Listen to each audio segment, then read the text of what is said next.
And welcome to Sports Talk Line, where we talk sports 24/7, 365. This is the Roundtable. I'm your host, Stephen Vanover, here, as always, with Tom McAllister from New York City, holding it down there in COVID-19 Ground Central. Still, all right, I mean, you guys are not out of the wood, so thanks a lot for being here, Tom.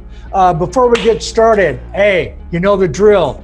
Hit that notify, hit that subscribe button, retweet us, like us, whatever platform you're on. We really appreciate it. Without you, this really doesn't get done. There is a ton to talk about today.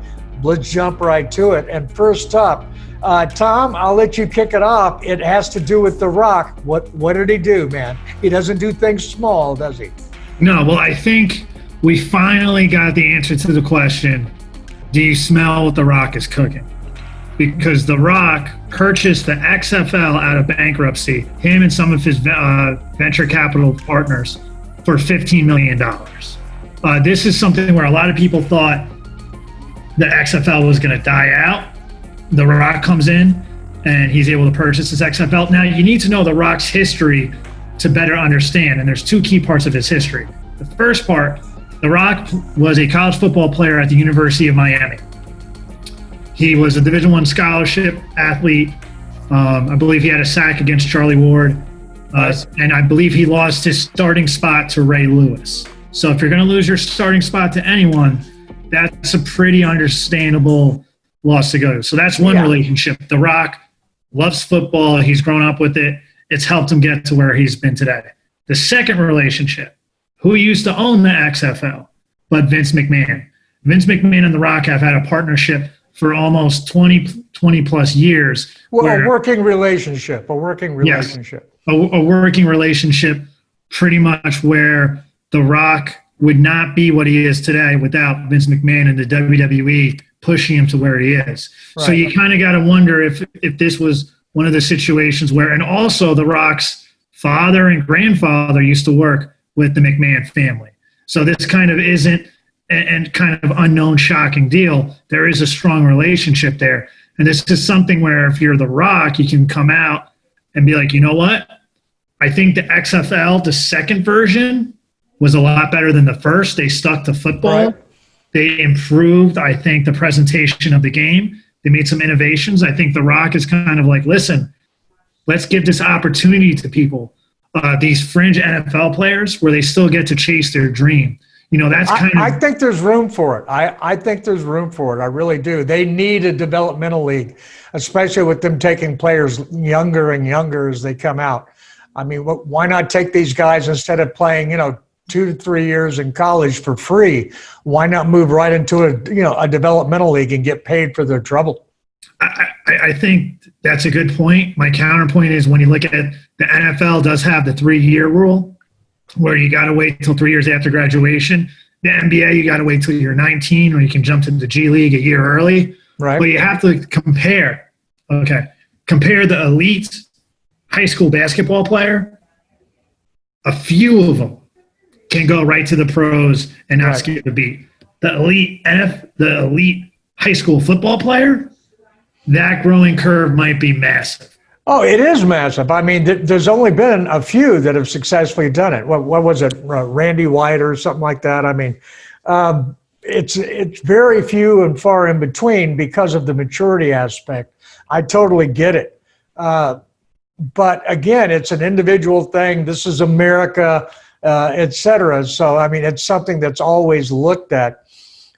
I think another thing to look at here when you're talking about Vince McMahon, he said, he came right out, said he was thinking about buying the league back after bankruptcy cheaper and making money on the deal somehow. So you have to wonder if this is not a wink, wink, nod, Bob's your uncle, he's a silent partner type thing, and the whole thing as well. Well, I think that there's already been some protests being brought up because the deal was made before everything went to bankruptcy. Also, too, Vince McMahon is in charge of a publicly traded company, the WWE, which even though the ratings are nowhere near what it used to be, they're still turning a massive profit gain. Oh, yeah. So that's kind of something that's still eye-boggling at this situation. and it's the elite brand in the sector right now. Well, now, The Rock himself, in 2019, he was the highest paid actor in the world. He banked just under, I think, $1 million, $100 million last year. A million, yeah. A little bit different. I think it was like a 90 million or something at that point. And it's not like this was a one-year spike. He's been hovering in and around that for a while. He doesn't show any signs of slowing down. He has several projects coming up. He's got a new DC comic character coming out. And I had an interesting take with some guys on Twitter. And one guy mentioned, he said, this is ridiculous. It's a joke that sure, The Rock is good if you want to put him and let him compete in something that isn't really sports. But, this is sports. This is football. And I hit him back. I said, no, it's a business. And what The Rock has shown is he has good business chops. He doesn't get involved in things that fail very often. If he does, he keeps it pretty quiet. I researched into it.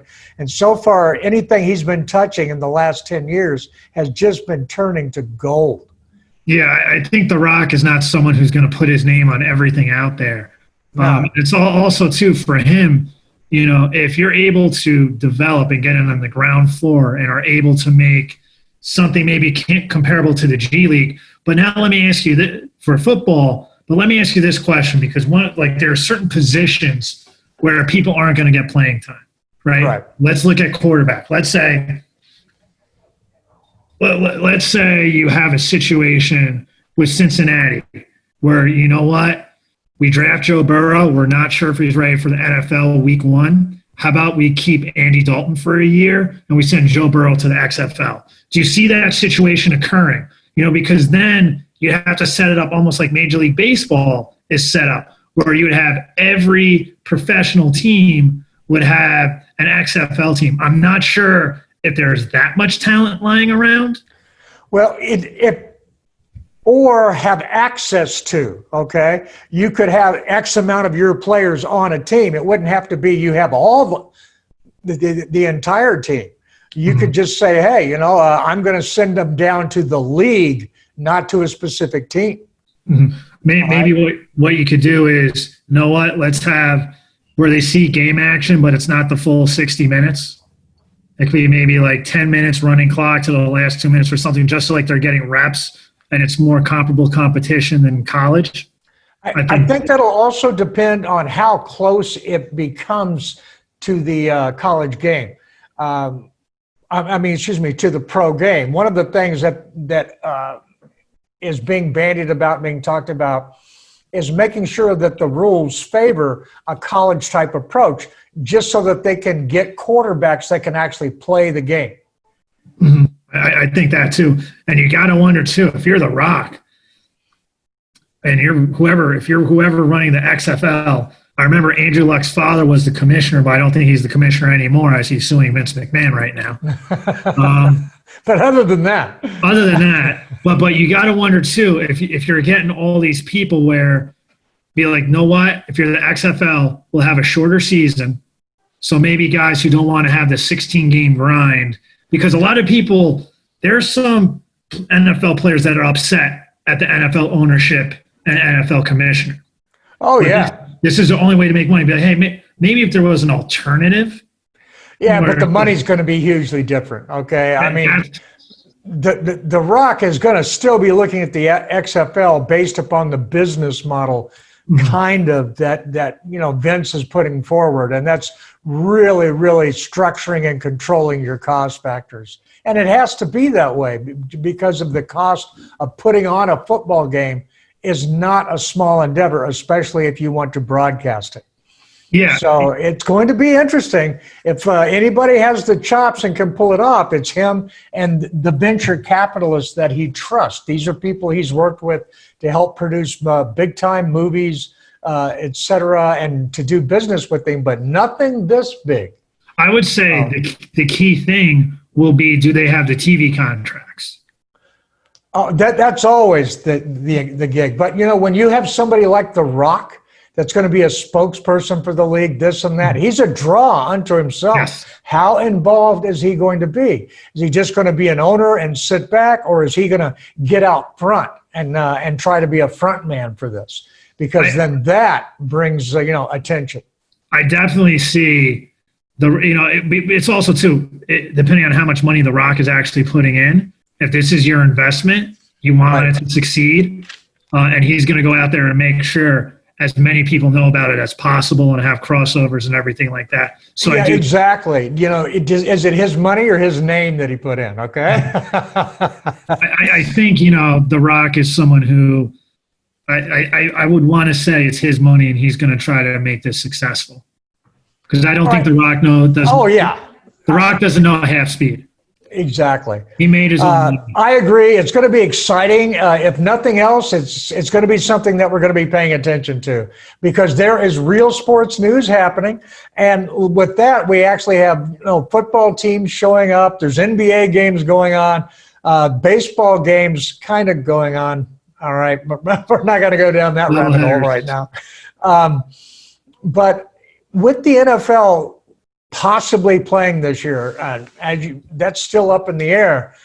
But an interesting aspect I wanted to look at is musical chairs at the QB position, because there's two teams that I think have a similar possibility of musical chairs, and that is, as we were talking in the green room, the Patriots and the Raiders.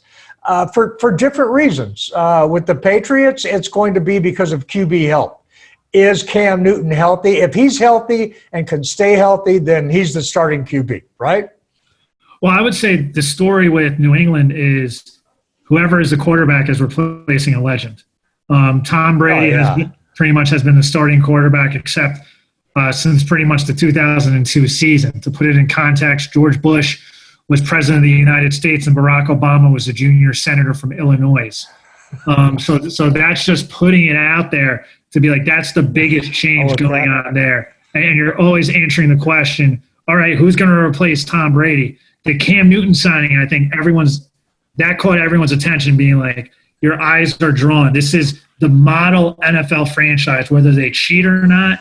They have been the most successful in the last 2 decades. There you go. They are a dynastic franchise. Absolutely. One of the all-time greats. You can't take that from them. If the Raiders were functional, that would be dysfunction. Okay? Because the Raiders are always something where ever since they had Rich Gannon pretty much win an MVP and make it to the Super Bowl in 2002, they've hit tough luck ever since then. They've had some spurts where they came out of nowhere. But now, isn't that appropriate? Because they have been banging back and forth on luck, and that's what they've been relying on. But now they're in Las Vegas. So if you're going to rely on luck, good, bad, or indifferent, I mean, that's their formula. It's there. And at QB, they've got Carr, who Gruden has always said, he's my guy, he's my guy. But have you ever believed him when he said that? No, I think Gruden is one of the people where, he did win a Super Bowl with Brad Johnson. Yeah. He doesn't, I don't think that strikes the fear in the hearts of anyone. No. To say the least.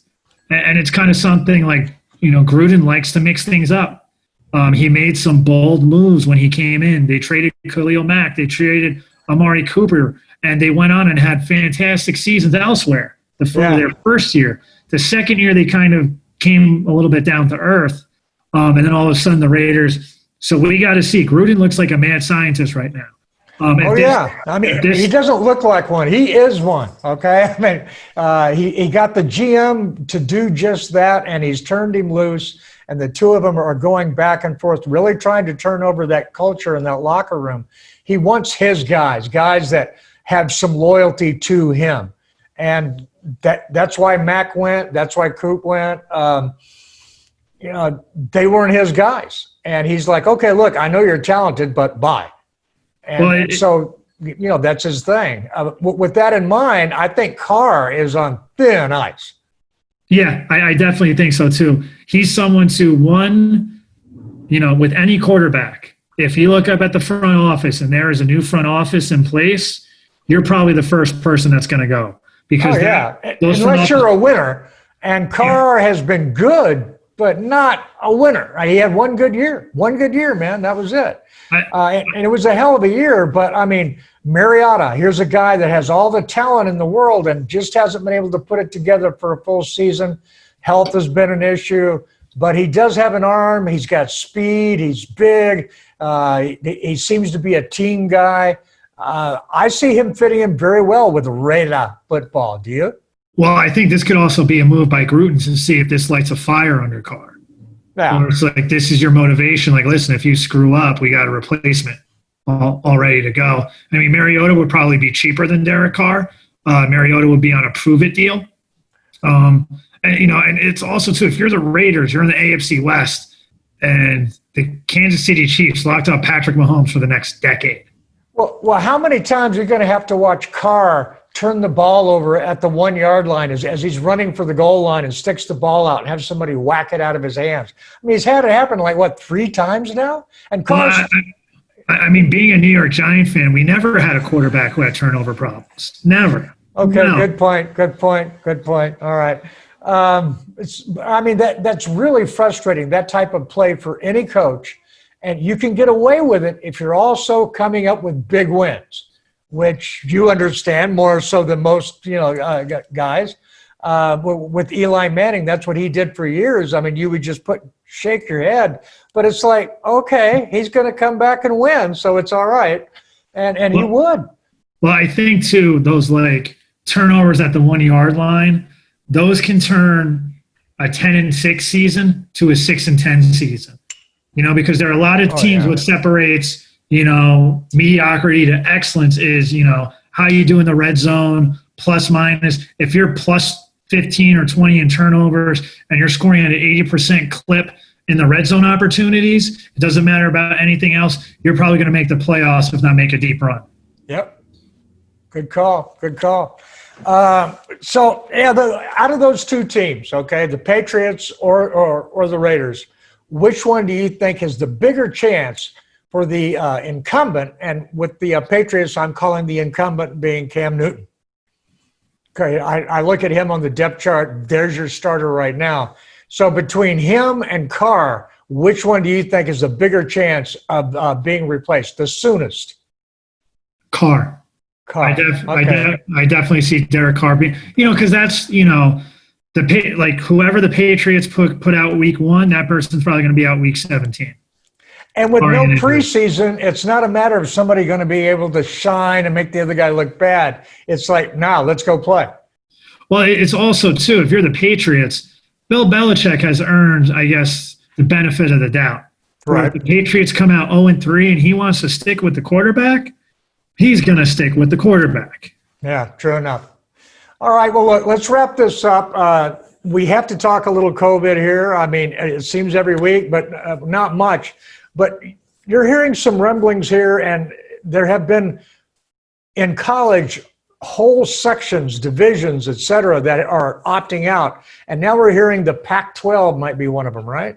Yes, this is a very interesting concept where all Pac-12 athletes are talking about, for various reasons, COVID, social justice issues, that they want to sit out the 2021. Right. Some of the demands they made were they want a 6-year scholarship, which I think if you want to prove that these are student athletes, let them graduate, because they're on 6-year plans, man. I mean, they mainly play football or whatever sport they're in, not go to class. Yeah, let them come in and be like, know what, if they finish up, you know what, you get an extra year or 2 free on the university if you want to go get an MBA or something like that. Yeah. I think that would be a great role model for anyone else, because one of the biggest struggles, even for professional athletes, unless you're in the upper echelon, what are you going to do when you stop playing your professional sport? So let these people go on. I love that. They say, oh, well, we don't really want to pay them money. Well, then, all right, don't. Trade it out. That's an awesome solution. I love that. All I know is I really want some NCAA sport video games. I want some college football, college basketball games so I can get into a dynasty mode, start recruiting my players, building my program. It's been about 6 or 7 years. I'll throw this out there. how about we just do it on a year delay, where the final roster, let's say this is 2020, 2021, for NCAA 2021, we use the roster from NCAA 2020. Sure, why not? Why not? You know, and then those players, they get a little stipend, whatever. Oh, they can be taxed or whatever. I mean, you just got to wonder though too. It's, you know, I see nothing wrong with it, and any other college student could go out there and do the same thing. Yes. So I think if, you know, they have their own likeness, the biggest issue I see coming from is universities usually affiliate themselves with Nike, Adidas. A single entity like that, Yeah. and then they sign, exactly. You got to wonder if that's going to be a conflict. You know, it can be Zion Williamson who's blowing up his sneaker. Kind of like he's the Incredible Hulk. He keeps on getting bigger and bigger and bigger. So those are certain things to keep in mind. Well, speaking of that real quick, the NBA has come back with a bang. It's a roaring back. I tell you what, it's definitely, you know, you can tell the teams are not in sync, et cetera. But I like what they're doing. I think they're doing a much better job of baseball in their handling of the COVID thing. They still have a long way to go, but I like their bubble effect, and the games have been getting better every time they've been getting played. Yes, I think for baseball, you kind of seen some maybe errors, a little bit of sloppiness. Basketball, the games have been more crisper. Yes. You think some players might have benefited from the little bit of rest, and also what I think is going to make it more difficult for a COVID outbreak to happen is as the season goes along and teams get eliminated, they're going to go home. They're not going to be in the bubble anymore. Right. So after, you know, after they finish up the regular season, in a week or two, they're going to be down half the team. So they're going to go from 16 teams to 8 teams. So like, hey, Nets fans, don't worry about it. Your guys are coming home. Okay. I actually would like to announce right now the Brooklyn Nets have actually signed me to a 10-day contract. And I get to play with my Yankee hat on too. So that was okay. That's okay. You know, desperate times calls for desperate measures. They couldn't find Lola Bunny or the Tasmanian Devil from the Looney Tunes squad, so they called me instead. Yeah, they wouldn't answer, man. Wouldn't answer. No. Had a block. Bill Murray also announced his retirement too, where I'm pretty sure he would have taken my spot. All right. So Bill, I want to thank you. We're going to wrap this up. We've hit all the quick topics of the day. We're actually going to start doing more of these roundtables as it goes along, and we start getting more and more sports coming back, because we're going to be having so much sports going on at one time. We're going to have to be doing a lot to cover them. We're also trying to get 2 more guys to get the NFC East report going. There's a lot going on. You can find Tom on Twitter and it's right there on his screen, man, _Com, defense_com. Reach out, give him a follow. You'll find me at Stephen Vanover, and of course Sports Talk Line at Sports Talk Line. You can't go wrong. Until next time, listen like you play with intensity.